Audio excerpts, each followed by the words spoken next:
Hello and welcome to the next episode of Joe Martin Show. Today I'm here with Fino, so can you introduce yourself? This message is being broadcast by the United States Force. There have been multiple sightings of more than half a dozen unidentified aerial phenomena with unknown motive and origin that have landed across the nation with a heavy concentration in Texas and California. Residents of the Rio Grande Valley are asked to seek shelter at the historic Cine El Rey Theater located in downtown McAllen on June 14. Capacity is limited, so reserve your spot by purchasing a $15 entry found in the link below. Stay tuned for more updates. Hello, I'm Fino, also known as Camerafino. So like how did everything start with you, like I guess taking pictures and then also like finding the scene itself? Because I often tell people finding the scene is kind of like getting dragged into a bubble where like you kind of like really find it yourself. Like you can't just like accidentally find into it. Like you need to like know somebody within inside and kind of like drag you in and like, oh yeah, like taking you to your first show or something like that. I started going to, I think like my first show I went to like locally was like around like 2015. It was like back at the Switch skate shop. Oh, okay. When I used to do shows in the back in the back. Because my sister like Jess was playing a band called Bad News. And okay, that's cool. yeah. And so like I went to the show and I just vibe with it. But that was before I was like taking pictures. I would just like watch pretty much. And then what got you to the point where you started thinking like, hey, maybe I should start taking pictures of shows? I wouldn't say like was when like I started bringing out my phone and I started like recording or started recording footage. Yeah. And like a lot of times I get like really cool moments, stuff like that. And one of my favorite videos I took was like back in 2018 at Uberia when Unexpress was playing. Yeah. And like they had like I think they had like a big Chungus pinata like placed in like the center. Yeah. So I would just like record like the moshing like next to the pinata. Shit. And it was fun. And I remember I made like a fun edit from the show, and then I put like a clip of just the big Chungus like audio. And old meme. Yeah. It's an old meme already. I can't believe it's what you said 15, so that's almost like 10 years ago. It's kind of crazy to think. Damn. I mean, you're pretty lucky because like I got into the scene like super late, like barely 2 years ago, which even to me like right now, like, oh shit, 2 years ago, that's kind of far away. But like how different was the scene, like I guess let's say 9 years ago, since it's still 2024. How was it compared to like right now? I want to say like when I went to like the show at 2016 was this place called Space 16th, which now it's the Gremlin. Oh, for real? Yeah, it used to be Space 16 where like they didn't have like an outside menu. Like it would be like indoors. And it was pretty interesting because it felt like more smaller. And also I kind of was like the only like young person there because at the time I was like 16. But like everybody was welcome though. Like everyone's like still like kind of like how it is right now. Like I mean, it's a lot of young people right now. Oh yeah, like now it's not like right now where it's like more younger people going to shows. I wonder how that's changed between then and now, where more younger people started coming to shows and became more, I guess, visible. That's true. Like I was thinking about that too, because also like around that time I wasn't really on social media that much, surprisingly. Yeah. And so how did you start growing a following with your pictures? I want to say like because like before Camerafino happened, I would post like my videos on like my personal account, which was like videos I took like at like house shows and also at Uberia. And it got like attention. So I thought I'll make it a Camerafino account, like a photography. At first it started off slow because I officially opened it like in 2021, which was, like the pandemic was still calming down and like there was not like really any shows.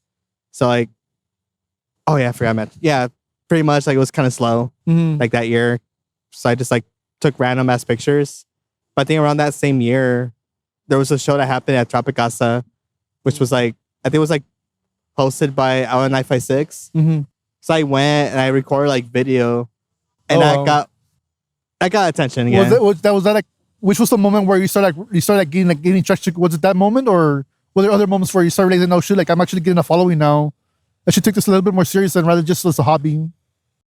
I think like the year where I started to realize like, okay, I should take this more serious was Yeah. like around, I want to say 2022, Mhm. where okay, it's not a show related, but it was like a K-pop event. Mhm. Like they hired me to like take pictures for an event. I was like, okay, I'll go.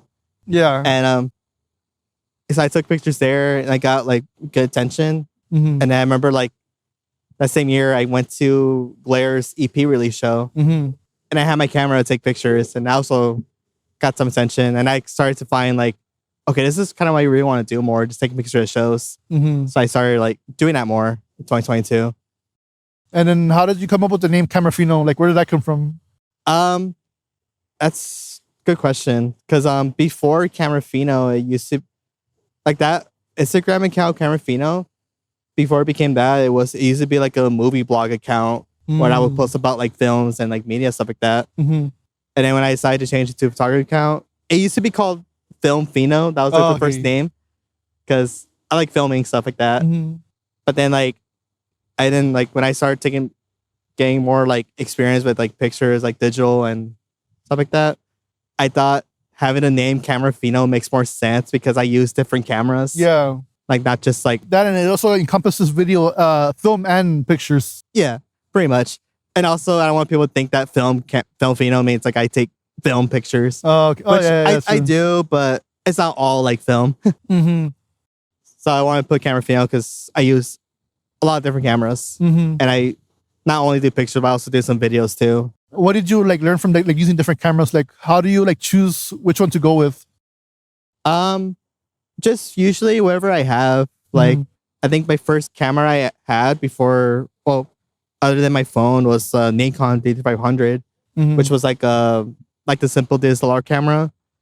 So like, I just look up YouTube and just self-taught and just experiment, see what works, what doesn't work.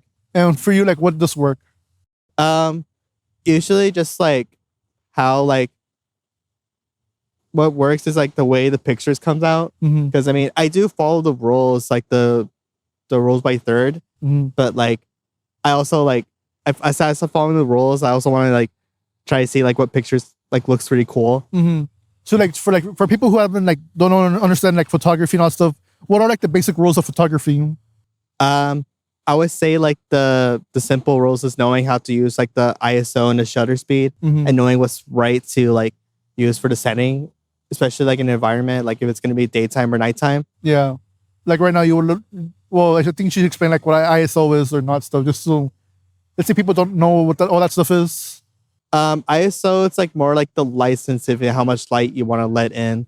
So like, let's say like you're filming outside, you want to bring it lower. So that, like right now it's really sunny. So I have to like lower down the ISO. Like I know what you're talking about, but like some people like who are just watching may not know what that stuff is. Yeah. It's pretty much just like kind of like the window blinds where you're just like, okay, this is how much sun I want to let in. So I'm just going to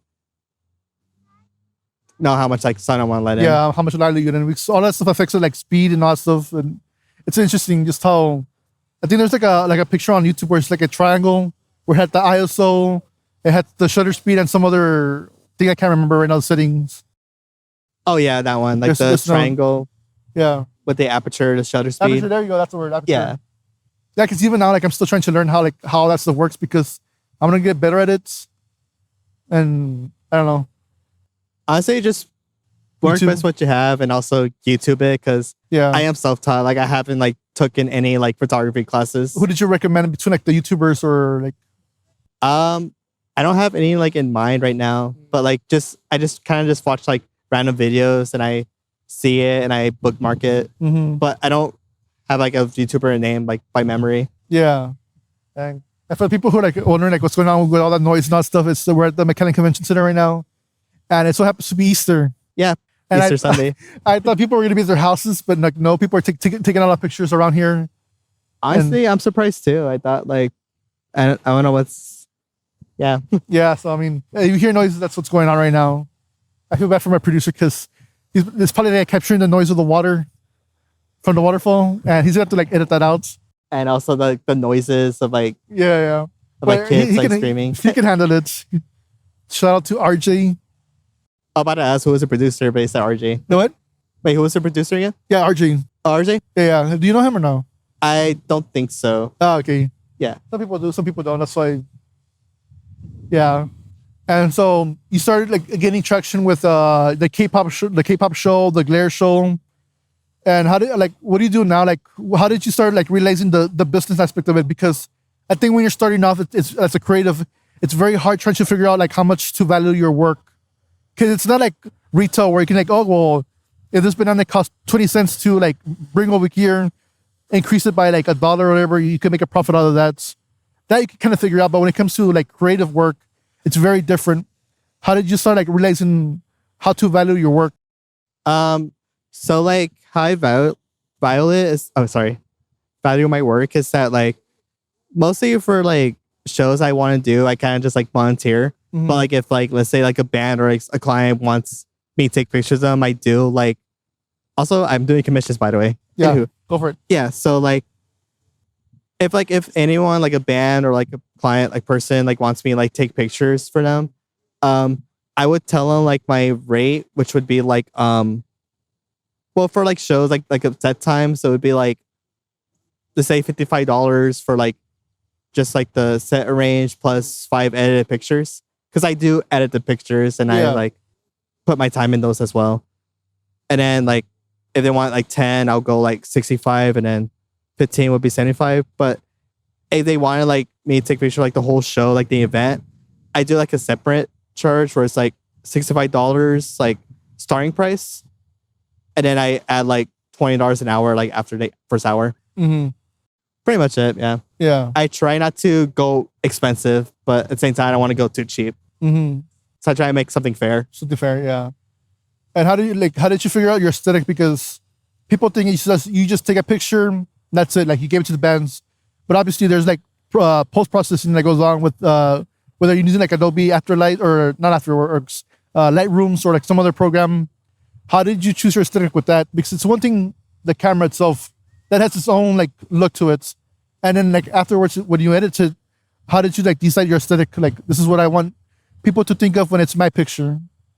I actually just discovered it recently when I was taking pictures at Touching Infinite, where like I thought like the style go for would be like use like more subtle colors. That's like pretty soft, like easy on the eyes, and I add some grain to it as well to like give like I would say like a little like dreamy like effect to it. So yeah, pretty much it. Like try to make it a little bit like colorful. But also, like, I'm not afraid to like experiment and go like try different styles. Like, I know some photographers, they use like a bunch of like not like lasers, but like kind of like lights where they move it around, kind of like when you shake something, and it makes like that kind of like light effect, whatever. Yeah, low shutter. Yeah, I actually like would do that a lot too, but I haven't like really done it that much like recently. But I would always like do it out of curiosity, because I know like you're like really into like the shoegaze genre. Did that have like an influence with your photography? Because when you think about shoegaze, it's kind of like a dreamy, like soft sound. So like that's what did that just happen to influence your photography, or was that just like coincidence? No, pretty much, yeah. Like it influenced it because when I edit pictures, I want to try and match with the style, and I did the style of shoegaze where I give it like dreamy, just the blur look to it, and also some like color to it as well. And so like, how would you describe each genre? Like, how would you describe each genre's aesthetic? For shoegaze, I would go for the dreamy. And then for hardcore, I would go for like more contrasted and sometimes black and white. And sometimes I would use a blur for hardcore too, just to like match the atmosphere of just like fast paced, just like everyone moving around. Which honestly, shooting hardcore shows it is really fun because there's a lot going on. Oh yeah, there's always like people swinging around and all stuff. Could get really crazy. It's fun to shoot like the bands and the crowds for that. But yeah, you should go for more still shots for those. How did you determine that, or like who determined that? Because obviously someone came up with the aesthetic. Have you ever done like research into like why certain aesthetics and pictures fit certain genres? Wait, any question? Like the dreamy, like the blur? Yeah, like when it comes to like shoegaze, it's one thing for it to be like the sound itself, like dreamy, but like how do people like come up with the aesthetic of shoegaze, or let's say the hardcore, where when you think of a hardcore band, you think of like let's say like the logos, it's like very sharp, and then you think of shoegaze, it's very dreamy, like very bright, some color to it. Do you know like where that originates from or no? Not, I don't really know like who invented it, but like I know like that style got like popular in the 90s. Mm-hmm. And also I want to say like a little bit that dreamy style got inspired by films like from the 90s as well, like from Wong Kar-wai movies like Fallen Angels Mm-hmm. or Chungking Express, because I've never seen it, but like it has like that dreamy look where it's like, well, like it adds the colors and gets like blurry in some scenes, like real like shaky. Yeah. And I know like recently now, like I see comments about like Wong Kar-wai movies where like people would say that, oh, he created like shoegaze cinema. I'm like, kind of, yeah, pretty much. Oh, damn. But I want to say like that kind of style, like I think it got popular in the 90s, but I don't know like who invented it. Yeah, because I think isn't that when shoegaze also got popular? I think around that time with like Bullet for My Valentine and a bunch of like other bands or. Oh yeah, Bullet for My Valentine and Cocteau Twins and Slow Dive. Mm-hmm. And I know like that same year, like I think grunge genre kind of took over, like Nirvana, Alice in Chains. That was also like a big thing, as well.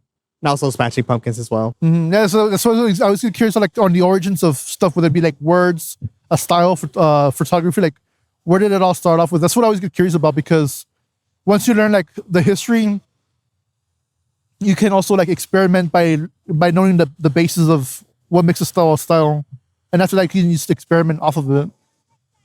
That's right. It's just more like experimenting, just trying to get the same vibe and stuff like that. And what would be your style? Because I know I asked you earlier, but like, what was exactly like your style, separate from like whether it be like the shoegaze style or the hardcore style? My style, I would say like my goal mainly for taking pictures was to capture like, well, it's to not like make it look like just a photograph. Like I tried to add like life to it, where like other than the colors, like I tried to match the mood of like the artist or like the atmosphere. Like for like hardcore, like I mentioned, like go for like more sharper look. Yeah. And then for like the more pop, like not shoegaze, but like for example, the Brady show at that happened at Cena Ray in February, hosted like booked by Tiger's Blood. Yeah.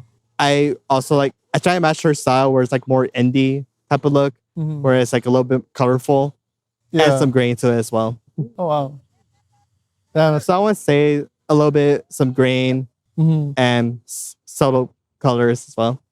Yeah, because I noticed some people like either love like the super like, and I guess I wouldn't say it's like super HD, but like super like clear photos, and some people like film grain on it. Oh yeah, because I also seen that like happen with video games recently, where some video games like they really want to put in like film grain on it to make it more like theatrical.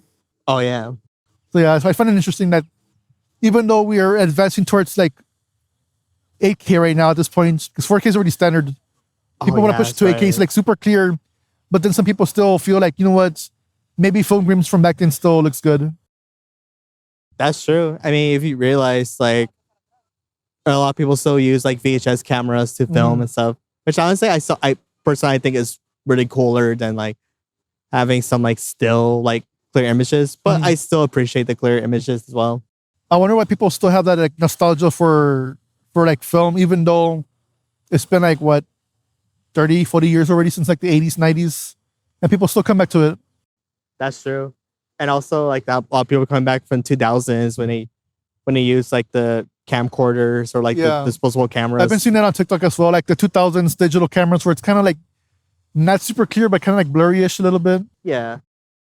It's really interesting. Also, it's just easy to carry around too. Oh yeah. Because it's really tiny. Yeah, because if you do like the vintage cameras, like you have to carry like cassette tapes to like record. Oh yeah. I don't know how people like they love it, so they stand by it, but I'm just kind of like, it seems like a hassle. I know for like VHS cameras, like some people will have like a monitor attached to the camera to like I guess like record like recorded digital images or transfer it. That's smart. Yeah. I didn't even think about that. Yeah, that's a better way of doing it. But I do want to like experiment with VHS as well. Like try have some VHS like photography. Because I also recently got like a CRT TV from N3 because they were selling them. Yeah. I picked it up and I thought like I could like get cool like do cool stuff with it with VHS. And What would you want to do, like, besides just photography? Like, I know you also I'm pretty sure you would also want to do video. What kind of stuff would you want to do? With video, I want to like try to record. Like, I did it at the Ritual show back at last December, where like I record like a full song from a set, and I will like upload it like on YouTube. Which I have a YouTube. It's a link in my bio. Oh, you should promote that more often. I didn't know you did video. I should, but like I haven't like uploaded like recently. But I'm still gonna promote it. Yeah, no, you should definitely. Yeah, I want to do more videos like that. Either like the full song list, or like just make like little like short like clips. Just try to recreate the night. Where like I add like add some effects to it as well. Stuff like that. And do you plan to just stick to like the music scene, or do you plan to do like cover other types of content? Even though like the music scene is like my main highlight, I also like want to try to do more portraits where I could take like, or get more into creative directing and like take like portraits of people. And which that's why I started off my project called Capture Melodies, which was basically like Capture Melodies is like a series or like of like photo shoots that are like based around like my favorite songs. And I started it back in October, but I only did like one. Oh, okay. Yeah, I just need to find people that'd be down to like model and also find like a setting or a place, because this is always the spot that I always see people take pictures at. Like when it comes to like McAllen, it's always the convention center by the waterfall. Yeah. I know for the first Capture Melodies, I did shoot with my friend, which was at the Flux Arcade. Oh yeah, Flux. Yeah, that's another. Yeah. There's a lot of good areas here in the valley where people don't realize you can take pictures, or just going to in general, or like Sala del Rey, so another place. Oh yeah, it's super cool. I went there with my friend Sophia last summer. We did like a shoot there on the Polaroid. Yeah, so there's that area. There's also the Santa Ana Wildlife Reserve. That's another place that's like really beautiful. Like when it comes to nature. I haven't been there, but I want to go. You should go there. Honestly, it's very nice. I think it's only like, I think their annual pass is like $10. Oh, it's not bad. It's really nice. And people think it's just that small area of the park or like reserve, but it's really expansive. You can like take a bike and it'll take you a while to go around the reserve itself. It's very nice. Lots of birds, flowers, trees, everything like nature related. It's beautiful there. There's another place. I can't remember the name of it. It's still with an M. Looks like let me see if I can find it real quick. It's a Spanish word. I can't think of it right now. With an M. With an M, yeah. Do you know like what city is it? Like it's here in McAllen too. Oh, McAllen? Let me see if I can find it real quick.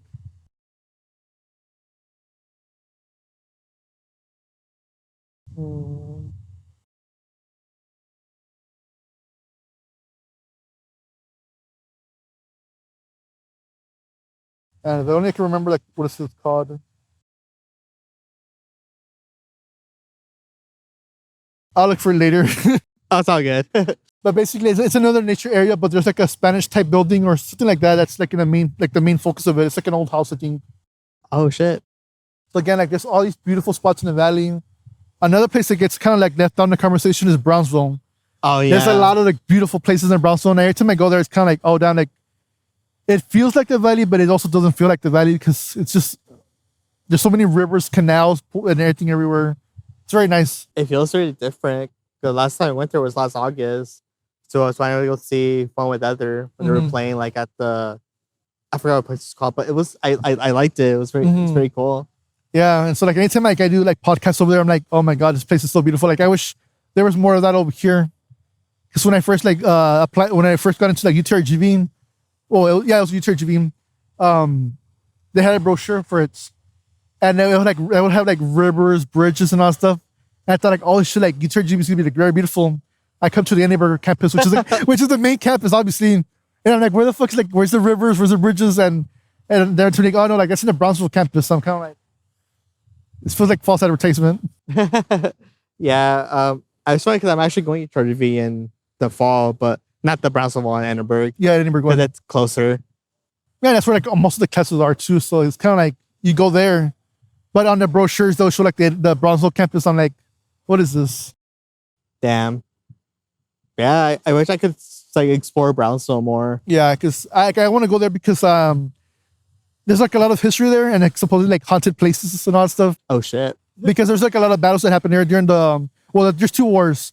There was the Civil War and then also the Mexican-American War. Like a lot of battles happened throughout the valley. Oh yeah. Especially there was like Fort Ringgold, I think, or that might be actually in Mission. I don't know. There's I think Fort Brown and a bunch of like other forts in that area. So people say like they hear like supposedly like the voices of soldiers there and all that stuff. So damn. I need to look more into like the history as the well. history of the valley is very interesting. Again, I'm doing that because I'm not sure you saw, but I'm doing like the iceberg video. Oh yeah. So I did like a lot of like research on the valley, and there's some stuff that scares me because like one of the places I never want to go to is Schlitterbahn. Oh really? Yeah. So like what I found out was this: at almost every single park, someone has died. Like one of the workers, because the company itself didn't like teach the workers like how to like properly handle stuff. And so OSHA has like sued them multiple times already. So in SPI, I think it was in 2013, a 20-year-old maintenance worker died there because he got either thrown or crushed by the wave machine. Oh because him and some other guy were doing like maintenance work and that it wasn't like it was malfunctioning or something happened. I don't want to get sued by Schlitterbahn, so don't quote me on that one. It's okay. I don't think there's Schlitterbahn anymore. Yeah, exactly. That's why. So there's more to the story. So that happened. The big story that happened, like got them really in trouble, was when some kid passed away. I'm not sure you heard of it, but somewhere up north, there's a Schlitterbahn park where they had the biggest or highest water slide, and I guess they didn't take the proper precautions where they put the lighter kid in the back and the heavier person in the front. Oh shit! Which I think is supposed to be the other way around. Yeah, it was one way or the other. I forgot how it is. But they did it the wrong way, and so like when the thing flipped over, the kid got decapitated with the slide on top, like the safeguards, whatever. And so like it's bad enough that a little kid died. Like you think he was like 10 years old or something like that. He was the son of a politician. Oh, like I think like a senator or something like that. So like that got to like Schlitterbahn like really in big shit, like deep shit, whatever. But then I don't know how it happened. I'm still doing research on the story, by the way. Somehow, the lawyer who was representing the kid was so bad that the case got dismissed. Oh. And they only paid like a small fine. And so I'm kind of like, what the fuck happened there? There was another death that happened at the one in New Braunfels where I think that was kind of different because it was like a bus driver who was like working on his bus. And then basically he got crushed as well. OSHA did this again every time like a death happened, OSHA would go there because they're the safety, like the federal safety agency or whatever. Mm-hmm. Every single time, it was always them not properly teaching or training their workers. So like all these stuff could have been avoided. The last one was in there's one I think in Houston or somewhere over there. I think he was like 50-some years old and he died of a heat stroke. And again, that was kind of death or avoidable. Like you just take a break, get out of the sun, get hydrated, and like that's why like. If you go to like these Schlitterbombs, like they're no longer called Schlitterbomb. They're like Isla Blanca Park, or the one in Houston got renamed. The only one that has the original name is the one in San Antonio or New Braunfels. But like every other one, like they got sued so many times that it's just kind of like, I never want to go there anymore.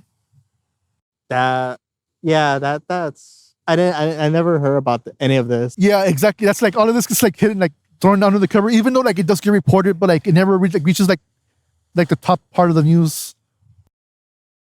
Yeah.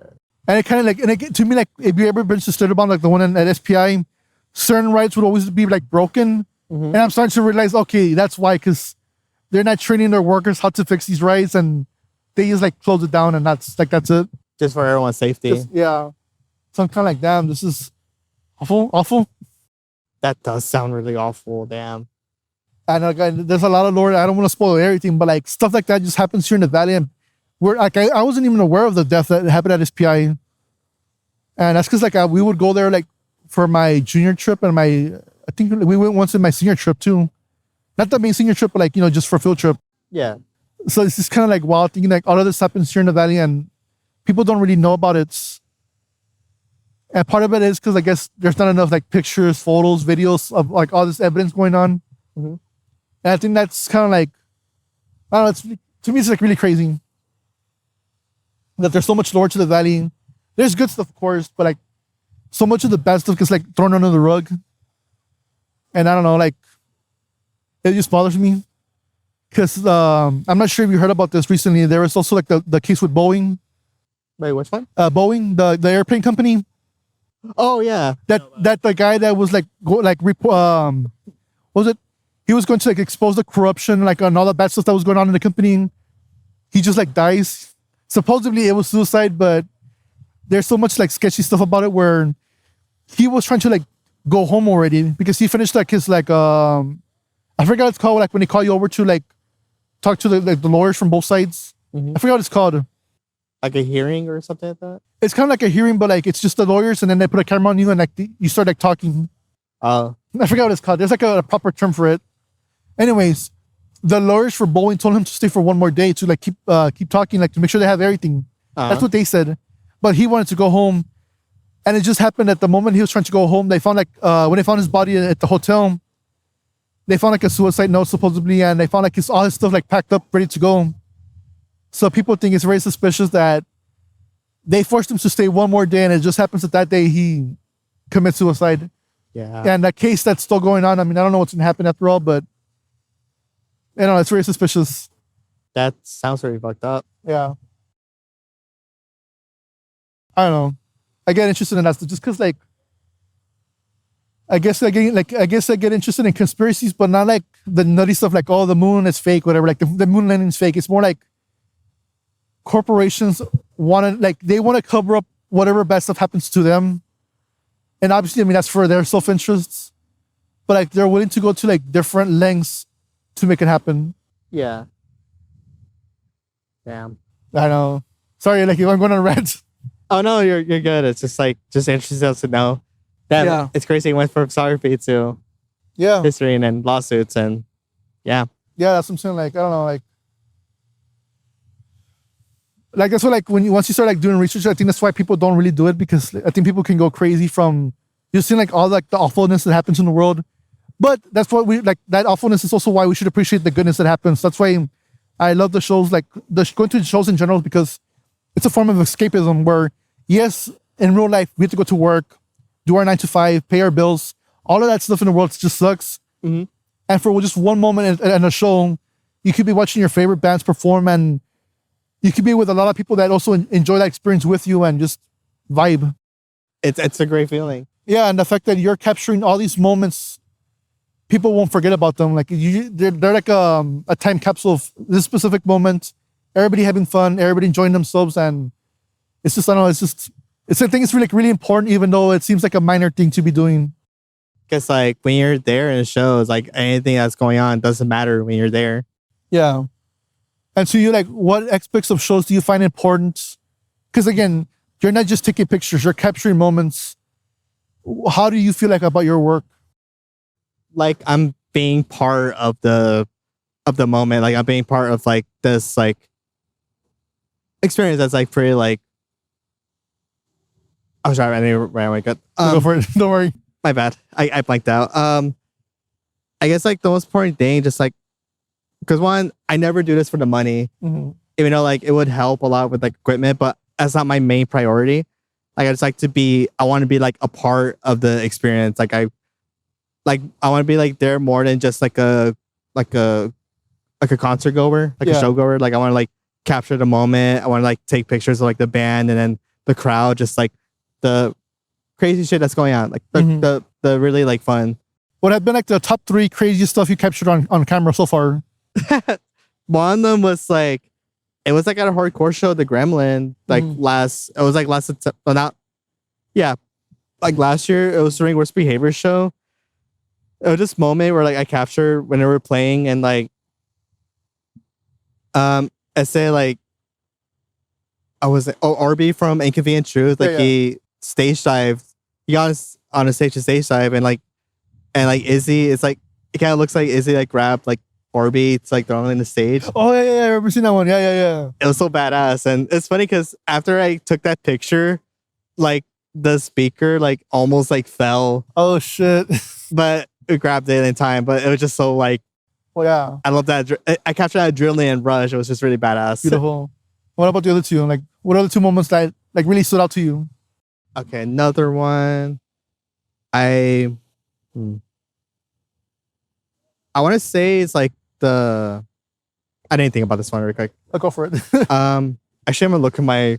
Go for it. Go for it. Yeah, because that happens to me too. Like sometimes, like people ask me, like, "Do you remember when this happened?" I'm like, kind of like, "No." It happens. Yeah, let me look at it real quick. I didn't really think about it.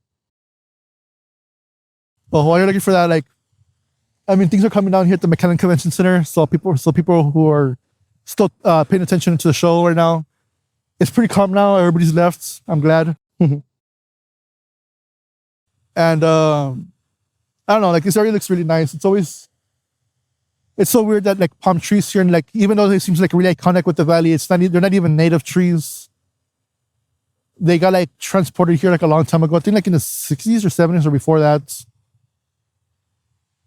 And they just became iconic.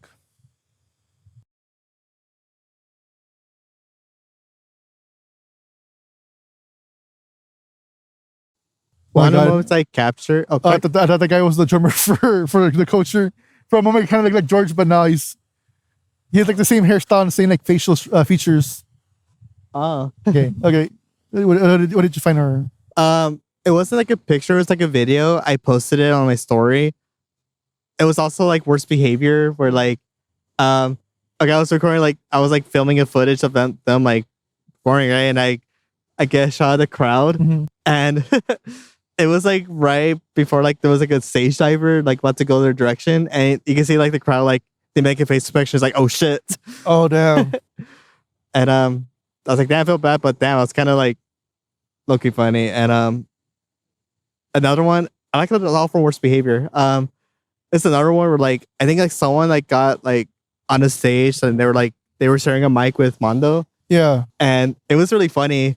I captured it, and then worst behavior, like they posted a story, it's like a meme saying like when your deals are getting like too drunk at the Christmas posada, and like they trying to fight the karaoke. Nah, yeah, that's absolutely the worst behavior shows are the ones that have the best moments. Oh yeah, like it's just really fun.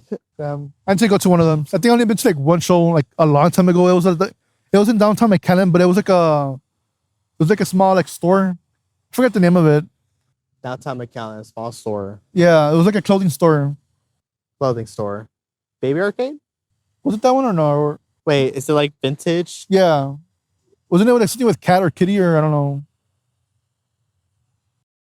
I'm thinking of Baby Arcade because it's also in downtown. There was another one that was like they were doing shows for a while, but I don't know whatever happened. Oh, I forgot their name, but I think I know. I think it was Georgie that was like that works with it. I forgot. Yeah.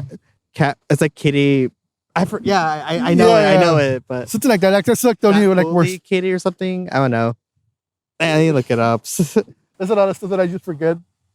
Like I know what you're talking about. Yeah, like that's the only worst behavior show I went to, and it was fun seeing like the crowd. Yeah, and it's Fat Kitty Club. Fat Kitty Club. There you go. And I think my biggest regret so far was missing out the show when they had like Riley, worst behavior, Glare, like all of them all together at 707. I was there. That shit was crazy. It was like, I think it reached over 500 capacity. Yeah, that's what I was hearing. Yeah, it was like a really stacked lineup because he got Sour Touch and SKA and then Riley, Glare, worst behavior. Yeah, and the thing is, like, before that show happened, I was telling my friends, like, imagine having a show with Riley, worst behavior, and Glare because Izzy's in all three of the bands. Like, imagine him like running around, and I think some of the members and also Sour Touch because I think that also has like members from Glare as well. Yeah, it had two members, which was Rez and Tony. Yeah, it's like I was trying to like imagine them like running around. That would be like a fun show to see. Then like within a couple of weeks, like they announced it, I'm like, oh shit, it happened. It's a really fun show. It was crazy because I remember that show, a lot of cars kept getting towed. Oh yeah, the parking must have been really, really bad. Cops had to keep coming to like stop and be like, hey, move your car or stuff like that. Oh damn. And I remember like being in the front, I would see like a towing truck, like just getting all the cars. I even saw like a Jeep on top of it. I was like, damn. You were thinking everything up. Yeah. Luckily, I got there early to park like in the close area. Yeah. Yeah. Yeah, that's always been like a fear of mine because like I think what makes again, every venue has like its pros and cons. I think with 707 is the parking. It's not really their fault. It's just the area it's located in. Yeah. Where like sometimes if you park in the wrong area, like you could get in trouble. Especially like it's near the houses, and they could get like some complaints from like neighbors, and there's like a lot of noise. Yeah, but I mean it comes with it. Yeah. I think that place has like a lot of fun shows because well, talking about hardcore shows, there's a moment that I wish I would have caught on video because people were like obviously moshing and going crazy, and there was a kid who got like thrown like from the stage itself all the way to like the outside area, and it just seemed crazy how he went like flying over there. Has there ever been like moments where like you were really close to capturing, but you just didn't get the timing right or something? Fugitive. There was like people throwing the trash can around like the venue, and like I felt so sad. I didn't get that on camera because it happened all of a sudden. And but I got this really cool pictures from Fugitive where like it was from the back, and there was like someone like stage diving. Yeah, like I caught the moment where they're like stage diving like in front, and then like the bands like were there in the back. And then this other picture I got of Fugitive where I did capture this moment. It was pretty funny where like someone like in the front row, like it looked like they were thinking a lot because oh my god, they had their face like that. The thinking man. Yeah, I was like, what is going through? And I posted a picture, and then everyone in the comments were saying like, I wonder what that guy was going through. He was pondering at the Fugitive show. He's pondering his thoughts. But yeah, that trash can was one of the moments I regret not getting a picture of because I wanted to, but I didn't get it like in time. How do you like figure out your instinct on capturing like pictures at the right moment? Like how do you figure that out? I always have my camera on, and I just a lot of times I don't pay attention to what I'm shooting. I just take whatever. And this one moment I was taking pictures of Violetta when they played at Cine like back in March, and I know like Dante, like he knocked like the microphone out, right? I caught that on camera, but like you couldn't notice it. You had to like look into it. But like you could see like the mic was like dropping mid-air. Oh my god. And it was pretty funny. Damn.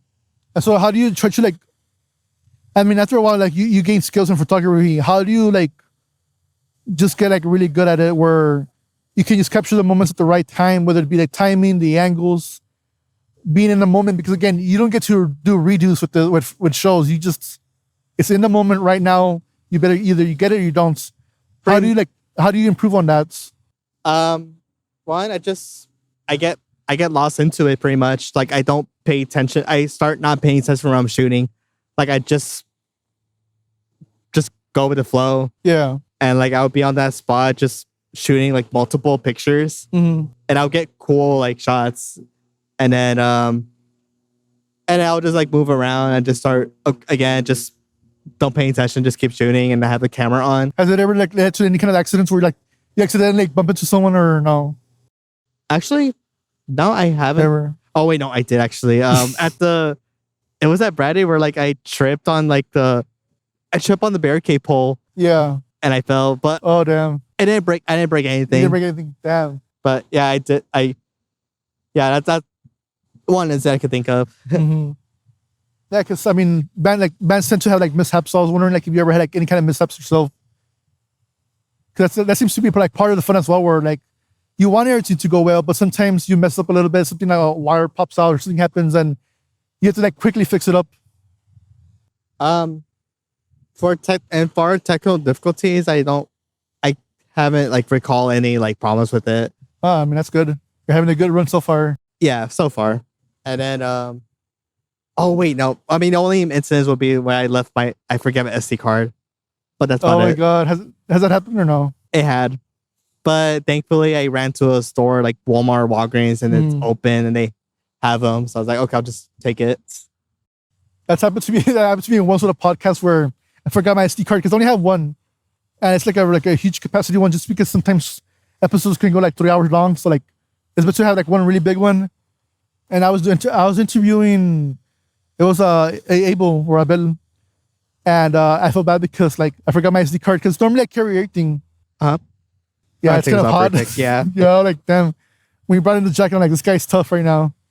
I'm like that. I was one of those kids that would wear hoodies and like 90-degree weather at high school. Yeah. No, yeah, I saw a lot of kids would do that. I'm just kind of like, what are you doing?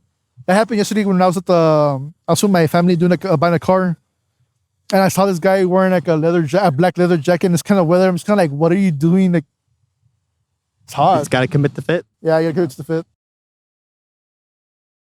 Anyways, where was I? You're talking about the SD card. Oh yeah, then I forgot the SD card, and luckily it was near the university, so like I could just go to Walmart's. But like stuff like that is like throws me into a panic when it comes to like equipment, just forgetting something. So yeah, I mean, I'm glad that SD cards, that's something you have to worry about, right? The most when it comes to like if you forget something. Mostly that, yeah. And also, well, I don't have it, but I'm hoping to get it soon because on my Fuji, I need to get like an extra battery. Oh yeah, which I could take pictures longer. But that's how I'm trying to invest next. yeah. That's a hard lesson I have to learn with podcasts. Early on, like I think like the camera's like regular battery, whatever, they can only do like an hour or so. Mm-hmm.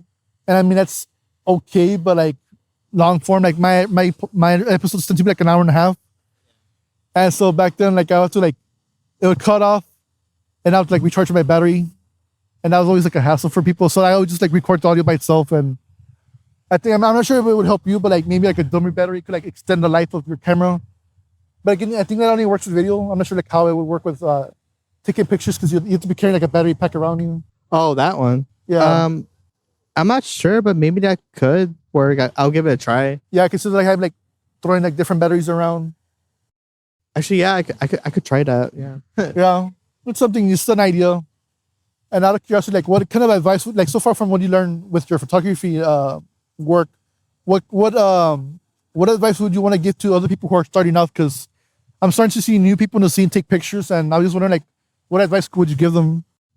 My advice would be like just and far of equipment, just work with what you have. Like even if it's like a phone or like a small digital camera, you can still create stuff with it. So like it just best to work with it and just spit yourself up from there. And also, like I mentioned earlier, like it's like just like try not to focus too much on just getting the shot, but just kind of just going to flow. Mm-hmm. Like, oh yeah, as in like worrying about the results. Like worry about the results like later when you're editing. But like as for now, just shoot, you know? You shoot. Because it's not, I mean, for shows, it's not planned. Yeah. Unlike portraits where like it's planned or you have like whole set. You can show like the different variables that comes into photography. Basically, that's what I mean. Yeah. Yeah. And so what, I guess, as of now, like what kind of settings that you found like the most useful when it comes to like the shows? Because I mean, they tend to be really dark or sometimes bright, depending on the venue. What kind of equipment would you recommend? And once you start like stepping up to the next level, for settings, I want to say like I don't want to try to give too much away. Yeah, because I'm not trying to gatekeep, but or what about equipment? Because I know like one of the important things is aperture, right? Like the lower aperture is better for darker settings, right? Or no? Oh yeah, it would be because like it's also like it'll be good like to lower the aperture for like the darker settings. Mm-hmm. But like when you go in for light and you want to capture more, it would be like have it higher to get like more depth of the field. Because I know if you lower the aperture, it makes the background blurry, but like the subject like more clear. What about like camera brands? What would you recommend? Because like when it comes to like microphones, like in the podcast world, whatever, one like let's say like for example, like the one I guess recommended the most for starters is like the snowball mic. But everybody knows like those mics actually are shit. Like you should go for something else. Like I said, for the $100 range, people go for like the snowball, even though you should go like Shure SM58s or an AT 2020 kind of mic. What would you recommend for like a starter camera? I want to, even though like I mentioned, you can start with what you have, even your phone. Yeah, like once you want to go to that next level. I would say the easy brands I could think of is like Canon or Nikon. Mm-hmm. But yeah, like that'll be a good like starter. What makes them like the best starters? I guess it's just like more the price, where it's like a little bit like not too expensive, but it's also like pretty affordable. Yeah. But again, I guess like for me, there's like no such thing as like a best camera. Yeah. It's just what you know and what afford and work with, pretty much. And what would be the differences between like Nikon or whatever and like Canon and Sony, like all these different brands? Like how do people perceive them, and like how are they different from each other? That I don't really have like a full answer to that, but I guess I could just say it's in terms of like the technical, like what's best to use, like during daytime or nighttime. Because right now I use the Fuji, and the Fuji is really great shooting for like night shots, and like also like the stuff with low lighting. But yeah, pretty much. Yeah, because I get curious because like I know like when it comes to like let's say instruments, for example, or guitars, people have like different brand choices, and people like fight over the stuff. Like, oh no, this brand's better than this brand, and like they stick to it. There's that brand loyalty to it. I mean, honestly, to me, like I don't really pay attention to like the brand or like try to stay loyal to it. I just like the Fuji one, like that's the one I have. I pick it because it looks cool, and I thought, and I like the film simulations to it as well. So I just thought, okay, it would be great to have and work with. Yeah, but I feel like for me, like brand, like I would say, like it doesn't really matter. Just it's just based on everyone's preference. Like everyone's different. Yeah. And how has your preference evolved over the years? My preference would be more like shooting like lower light and also give it like that. Well, lately I've been more focused on giving like the film look and add some a little bit noise to it. How different is it from like when you first started off? Like what was like your first vision of like taking pictures compared to like how it actually is right now? I want to say just like when I started, I didn't really know what I was doing. I just thought, okay, just try to get something cool. Like if it's like a cool, clear like image still, that'll be good. Yeah. And wouldn't really do much editing with it. And where would you want to see yourself, let's say like 5 years down the road? One, I don't know in terms of style, but I would say I want to try improve a lot more and like just also try different styles. But also like I want to try to go like more further into like trying to shoot for shows outside the valley. Yeah. I guess try to get more out there. And it's a bar stretch, but a dream to work with more of my favorite artists, especially like artists that are like a little bit bigger. I mean, it's possible. All you just keep taking the path you're going on, and people will start discovering your name. Because that's what I noticed happened with me, where like there's like certain agencies who are like reaching out to me now that I haven't announced yet, but like the more you work with people and like make connections, your name starts getting thrown out there, even without you being aware of it. And eventually these opportunities start coming down to you. I mean, all these bands that you're working with, I mean, I'm pretty sure down the line, they'll be like, oh, you should work with this photographer. And you just keep going up and up and up and up. And eventually you'll reach the artist you want to work with. That's true.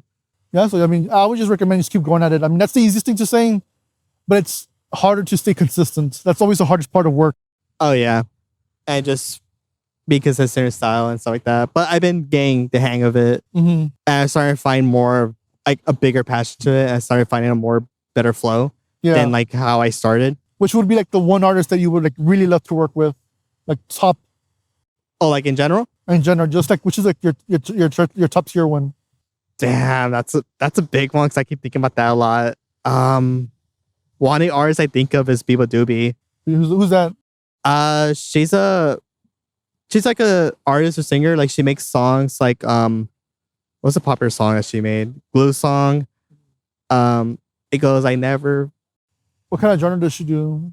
She would make like mostly like I would say like indie or like kind of have like the 90s feel, like vibe to it. Like her songs like Talk and 1036 and Sunny Day. Yeah. And some would be like acoustic. Oh damn. And another artist I would love to work with, hopefully, would be like Fleshwater, which is like shoegaze. Yeah. Of course. And another one I could think of is like Quanic. And what makes you go specifically for those artists? Is it just that they do your favorite music, or is there an aesthetic to them that you want that you're drawn to, or like what makes you want to choose them? I want to say both. Like they have a good aesthetic, and also I just love their style of their music. And another band I want to say or mention is Julie. Julie, okay. Another shoegaze band. What got you into shoegaze? Because that seems to be like the main genre that you really love. I want to say like I started getting into it in 2015 when Just with like my sister would like show like bands like Blind Bloody Valentine and Slow Dive, Mm-hmm. and I listened to it. It's like, oh, it's pretty cool. And then at the time, like I remember I listened to like bands like other bands like Super Heaven, which it got really big right now. Oh yeah. And What about it? What about that genre? That like, it's like really drawn to it. I just like the fuzzy sound to it, and like it could be both heavy and soft. Yeah, that's what. What's the name? Fun with Ether. Like that's what they were telling me that where it can either be like the really hardcore type gaze or like also like the very dream pop, lighter stuff. It could be like really split. Yeah, it could be like anything, just soft or heavy, like heavy or something you could like headbang or like dance to, Mm-hmm. and soft or just sit there, just chill. Which one do you prefer the most? I want to say heavy because I like the fast pace. Mm-hmm. Let's do it. Like Narrowhead. Oh, another band I want to shoot for, Narrowhead, which they're coming down again Oh yeah, in May, which I'm excited for. Did you already get the permission to go to it or no? I haven't asked yet, but I'm pretty sure. Yeah. Yeah. Yeah, because But- like when it comes to photography, there's only like 4 people I know about, which is you, Rolly's pick, the one from Inconvenient Truth, the other guy, Orbit, right? Orby, yeah. Orbit, and there's someone else I'm trying to remember. There's some guy who does no, there's 5 more. Because there's a guy who's always at the war is, forgot his name. I think it's George Glass. Is it George Glass? Yeah, right? I think him. And then there's another guy who's coming down from Houston that lives in Brownsville now. It's human with a camera. Oh, him. I know. Yeah. Him. Yeah. Yeah, and like whenever I see like your guys' photography, I'm like, damn, like this is badass scene that more moments are being capturing, and I'm hoping down the line like more videos get captured because there was this YouTube channel which I told people before that they had like videos from like 2015, like Lunar Heart from like 2018 and Gusto Gusto from like 19 or 18. All these like full sets that are like there from back then, and right now there hasn't been like a focus on video doing like full sets, and I'm hoping that becomes more normalized down the line. Yeah, for sure. And would you ever, out of curiosity, because you mentioned you had a background in film, have you ever thought about doing like, your own films? Would it be like short films or something like that? I actually had some ideas of first films in mind, which I won't say right now, Yeah. but I do hope like one day I could make like a couple short films Mhm. like that. I guess without getting into details of them, what kind of like genres would you want to do like for film? I want to, one of the genres I would say would be like, I would say like more like a comedy type of thing, like have the same vibe with movies like Dazed and Confused and before the Before trilogy, where it's like there's no plot, but it's just the vibes. Yeah. Like it takes place like in one day or one night, or like it's just people hanging out pretty Yeah. much. That's kind of like To what me, I wanted to go to for. me, the one that really comes to mind was the movie Friday. Have you ever seen that one or no? Like Friday? Yeah. I can be honest, I have not It's seen the that one one. with, it's the one with Ice Cube, Chris Tucker, and a bunch of others. Oh yeah. It's like it all happens within the span of a day. It's Friday, obviously. So, well, it gets like crazier and crazier as the hours go on. Damn. What else? I'm pretty sure there's other movies that are like interesting with that kind of like that take. Because another one was Groundhog Day, but it's more of a repeating day. Oh, there's a repeat day. Yeah. What movies do you actually watch like that inspire you with film and all that stuff? With film, one of them would be like movies from Wong Kar Wai, like Falling Angels and Chungking Express, Mm-hmm. which I noticed that Falling Angels like became like a trend on TikTok because people tried to like recreate like the style, which is like the green like color scheme Yeah. and like kind of like the film blurred look to it. Yeah, that's one of the films that inspired me. And another one would be this Japanese movie called House, which came out in the 1970s. Yeah, that was the very odd movie. I remember seeing like parts of it, and I'm I just saw confused. it. Yeah, it had like a man eating piano, and there was always like a song playing whenever someone came, like some character came out, like there's always like a song playing over and over again. Bam, bam, Yeah. bam. I got inspired because I love the It was like, yeah, it's very different. crazy effect. Plus, I like the colors for the. I want to try to recreate like the feel with the colors and stuff like that. Yeah, because I love horror films, and like in modern recent times, I think the Asians have like really like locked down a genre where most of like the horror films I want to see tend to be from the East rather than from the West. The last one I saw was a movie called The Sadness. I wouldn't recommend people watch it unless you're into like gory stuff. but like basically it developed into like, it's kind of like a zombie film, but rather than them being like brainless zombies attacking people, they start going towards like their deepest desires, like the human instincts, where it'd be like sexual, violent stuff, and they start acting those stuff out, and basically they get really crazy. Again, it's an interesting concept. I love it. It's just that I think not everybody's gonna enjoy it. Just because, again, if you don't like violence and like sexual stuff, obviously it's gonna be something that you might not enjoy. But I think it's very interesting that sometimes in the human aspect, like we tend to like hold back what we think a lot.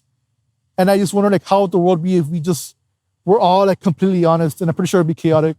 Yeah. So yeah, that kind of premise is interesting. The Godzilla films that recently came out, the Godzilla -1. Did you see that one or no? I did. Excuse me. I did. It was you cough. Oh, it's okay. I'm done now. But it's amazing. It was What did you think great. about it? It was so good. Like I love that. It does have that old Godzilla feel, and also like the human characters were like really interesting. Like I cared about them. Because sometimes the Godzilla films they kind of struggle with the human aspect. They'll get like the monster side really good, like the kaijus, but then like sometimes the humans are kind of like an afterthought. But in this one, they weren't. Like it was like the main drama, and Godzilla just happens to show up once in a while, and that's more drama to it and more chaos. Because I mean, war is chaotic. It's very like, yeah, basically. It was like a monster created by humans from the nuclear like radiation and all that. Yeah, it's like that stuff. That movie was like really good. It went back to its roots, but then also kept it fresh at the same time. But yeah, that Godzilla film was good, and right now people are telling me to go watch the Godzilla and Kong: The New Empire. Have you seen it or no? Yes. I haven't seen it yet. People are telling me it's pretty good. I want to see it. It looks fun. Yeah, because I was telling people that like Godzilla is one of the franchises where it can either go like very deep, like Godzilla -1, or it can just be like pure popcorn movies where you turn off your brain, you watch two monsters fight against each other, and you get to enjoy it. Pretty much, yeah. Yeah. And what other stuff interests you with film? Because you mentioned that before you had like a blog, right? Or oh yeah, like a movie blog. What were you doing with that? And that blog, I would just basically just post like random like movie stills, and I talk about like what I like about the film and the shot. Mm-hmm. And yeah, just basically it's more like a film appreciation like blog. And I will sometimes like post about like music and video games as well. Mm-hmm. Which music is also like a big aspect to like everything, especially my photography, but also film as well. What shots did you find the most, like what, if you can remember, I mean, I'm putting you on the spot again, but what kind of like shots that you found like the most interesting in film that like left an impression on you? Oh, like a movie still? Yeah, movie still. I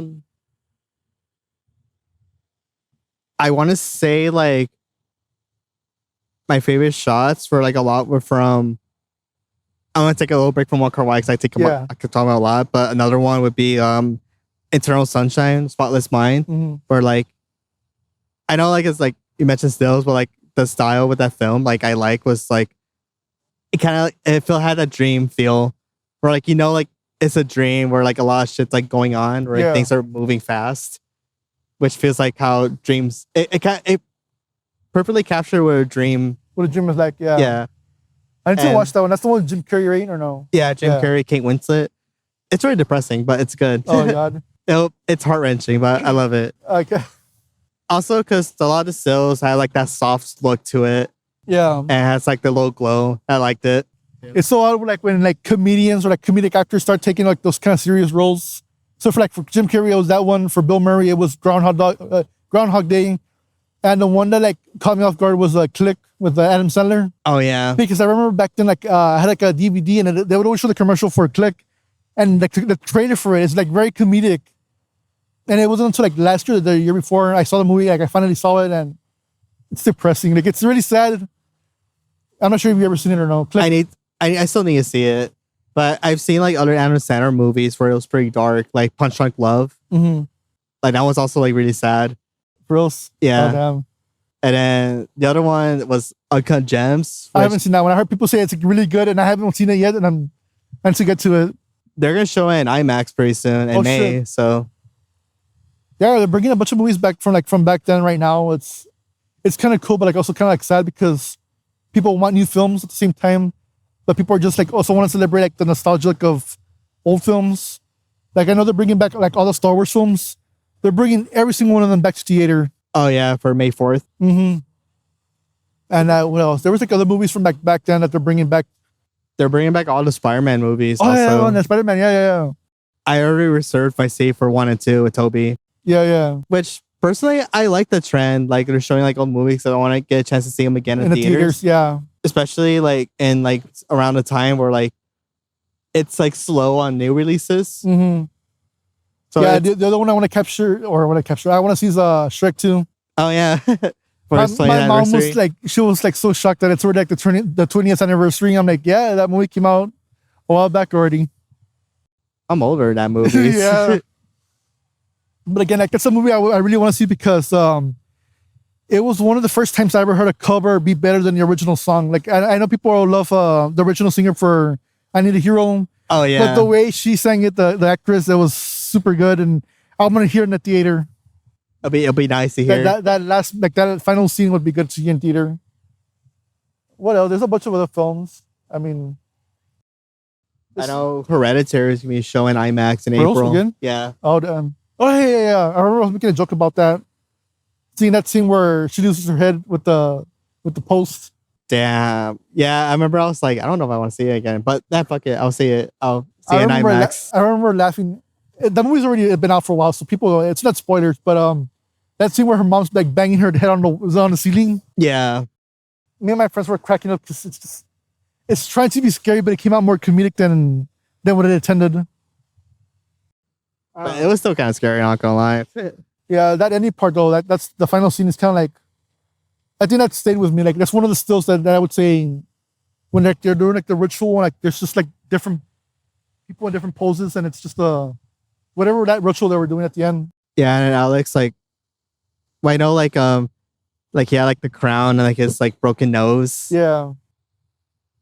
Like damn. That's really interesting. Yeah, that's why I love horror films because they vary in genre because they're not just scary, but like there's like psychological, there's supernatural, there's just human-based, like reality-based horror, war and all that stuff. I mean, I find it really interesting.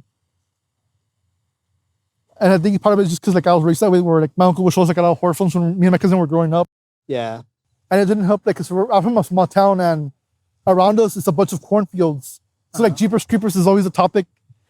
Especially because we would go on field trips and like, we're going to like San Antonio. All of it is just fields. And if the bus ever messes up, I mean, that's it. Oh shit. Or Texas Chainsaw. That's it, yeah. And that's that did happen here. Oh yeah, Texas. I mean, like the name Texas. Yeah, literally. But yeah, I mean, it's really interesting.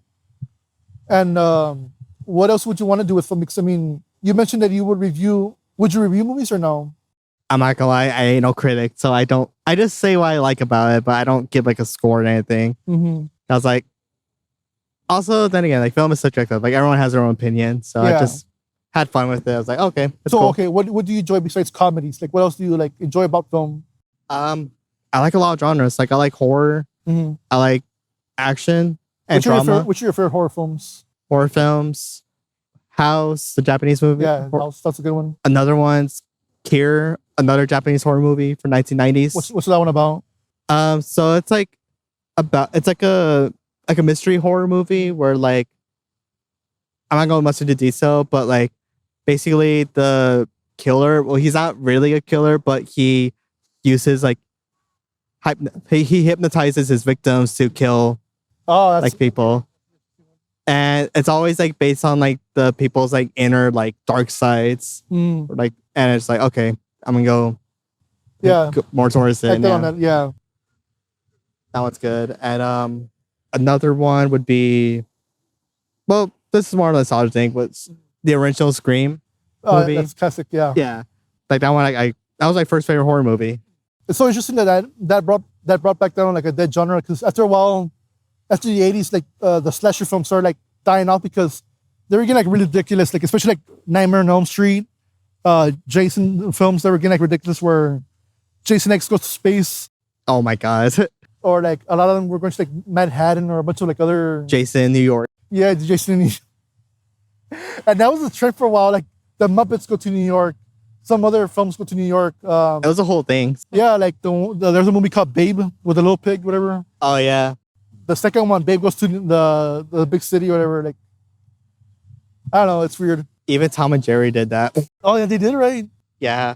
I heard that movie was bad though, but I don't want to say it was bad. But No, yeah, I'm pretty sure. Yeah, I don't know why it was like such a huge trend. yeah. And I wish there was more like horror films and more like superhero movies, but like in rural areas. I know it's harder because something like Spider-Man couldn't exist because there's no buildings. Oh yeah. But I would love to hear like other types of stories be told and settings where it's not like urban. I mean, there's Logan, which is kind of like a Western Yeah, that's true. movie. That was a really good one. Yeah. That one or like The Mandalorian. That was kind of like a Western type movie. I mean, Yeah. show, sorry. Oh no, I mean it's a Kakatsu movie kind of still. Yeah, it's. It has that feel of a movie. Mm-hmm. And another favorite horror movie. It's a camping one. It's called The Faculty.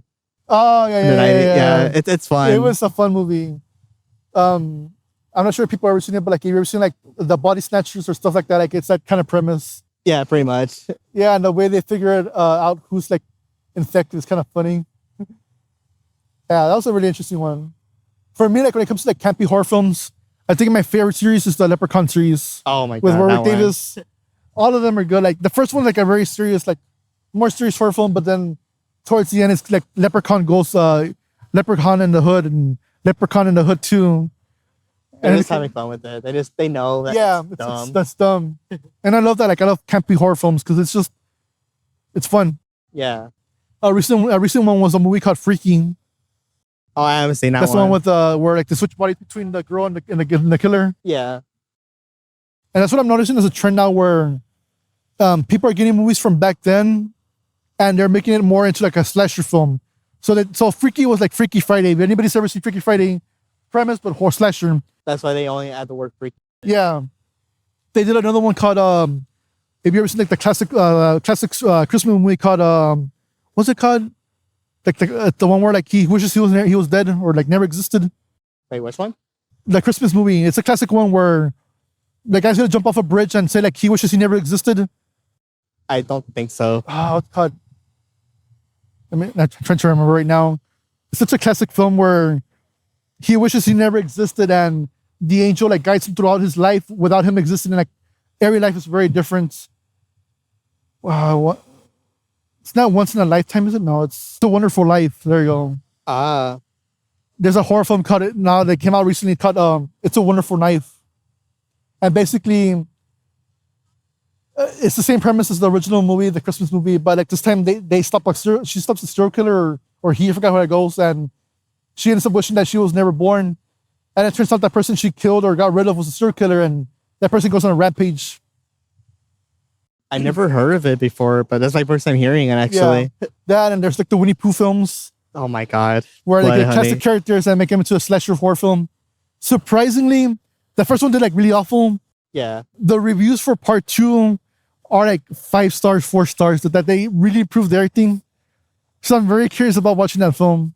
Oh my god. And they're gonna make a whole universe out of Yes, it. they're making like an MC universe type thing where they get different Peter Pan, Sleeping Beauty, and like a bunch of other characters into a slasher horror universe. Universe. The Pooh, yeah. So, Okay, you know what? I'm not gonna lie, that's just really goofy, but it sounds I fun. want to see it. Because again, from my experience from the current reviews, the new director or whatever, he did such a great job that it could seem viable now. So I'm surprised. There was that one. There was Thanksgiving, where now there's a slasher horror film for a holiday. Oh, Thanksgiving. Thanksgiving, yeah. Did you see that one or no? I saw the first one. It was so stupid. And I saw the sequel. I'm not gonna lie. I There's a turned it sequel? off. Yeah, it was called Thanksgiving 3, but I'm not gonna lie. I turned it off. It was just I'm not sure it's the same one I saw or not. Because the one I saw, the only reason the one I watched was because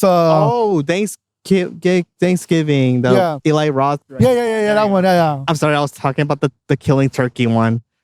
Oh, that could, yeah. I forgot there was the one. That was a new one that came out. I forgot about that one. Yeah, I only watched because the comedian I watched is Tim Dillon. He's a comedian, and he came on the film, so like, you know what, let me watch it.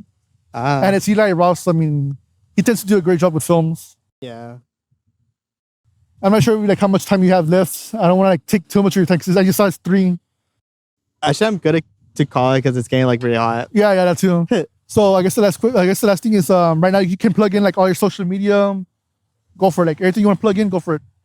Okay, so like you want to see like more of my pictures and like content I do. My Instagram handle is Camerafino, and there's no like underscore or like anything. It's just straight Camerafino. And then there is in the link for Camerafino, there's also a Flickr, which I add like full pictures, which you can feel free to look at, download it, and you can also repost it too. Just of course give me credit as well. And I have a YouTube where soon I'll be uploading more videos on there as well, along with making more video content. And that's pretty much it for my plugins. Yeah. All right. Thank you guys for watching. And if you see us all red, it's because it's really hot outside, but we made it work. We made it through, so we're good now. Yeah. Thank you for watching. I'll see you later in the next episode. Bye. Later.